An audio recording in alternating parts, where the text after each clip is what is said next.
श्री हरि विष्णु। हिंदू धर्म में एकादशी व्रत का विशेष महत्व है। मार्गशीर्ष मास के कृष्ण पक्ष की एकादशी तिथि को उत्पन्ना एकादशी कहा जाता है। हर एकादशी की तरह इस एकादशी पर भी भगवान विष्णु और धन की देवी लक्ष्मी की पूजा की जाती है। जीवन के दुखों को दूर करने के लिए उत्पन्ना एकादशी का व्रत किया जाता है और माना जाता है कि इस दिन दान करने से व्यक्ति को अन्न और धन की कोई कमी नहीं होती। मान्यताओं के अनुसार उत्पन्ना एकादशी के दिन एकादशी माता प्रकट हुई थी, इसीलिए इस एकादशी का नाम उत्पन्ना एकादशी पड़ा। उत्पन्ना एकादशी अपने आप में बेहद ही खास मानी गई है। ऐसा कहा जाता है कि एकादशी व्रत की शुरुआत करने के लिए उत्पन्ना एकादशी सर्वश्रेष्ठ होती है। जो भी व्यक्ति एकादशी का व्रत रखते हैं तो उन्हें इसकी कथा अवश्य सुननी चाहिए। तो आइए एकादशी व्रत की कथा सुनते हैं। एक बार युधिष्ठिर जी ने भगवान श्री कृष्ण से कहा कि हे प्रभु, आपने हमें समस्त एकादशियों के बारे में बताया है, किंतु उत्पन्ना एकादशी के बारे में भी कृपा करके हमें बताइए।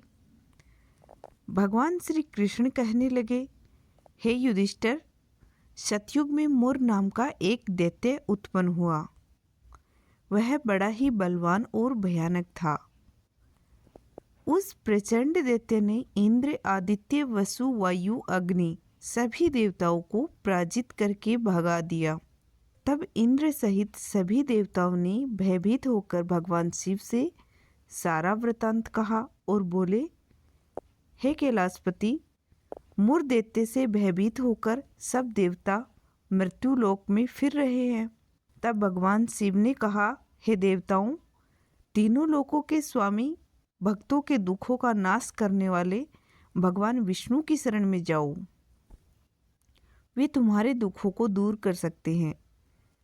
शिव जी के ऐसे वचन सुनकर सभी देवता क्षीर सागर में पहुँचे और कहा कि हे मधुसूदन, आप हमारी रक्षा करें।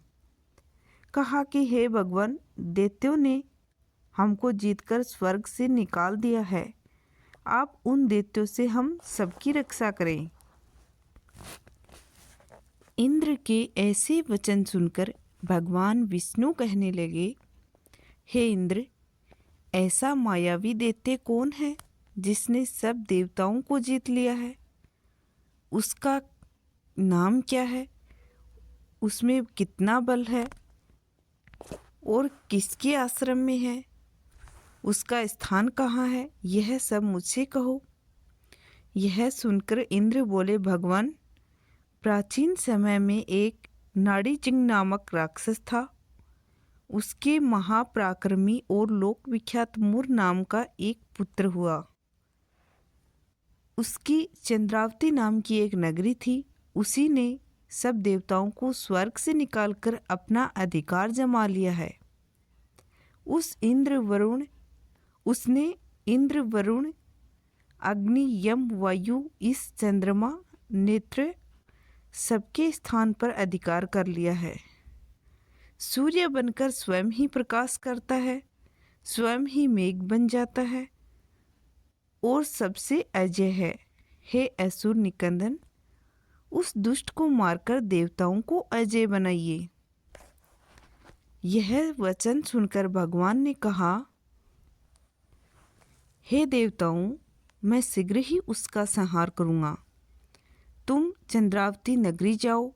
इस प्रकार कहकर भगवान सहित सभी देवताओं ने चंद्रावती नगरी की ओर प्रस्थान किया।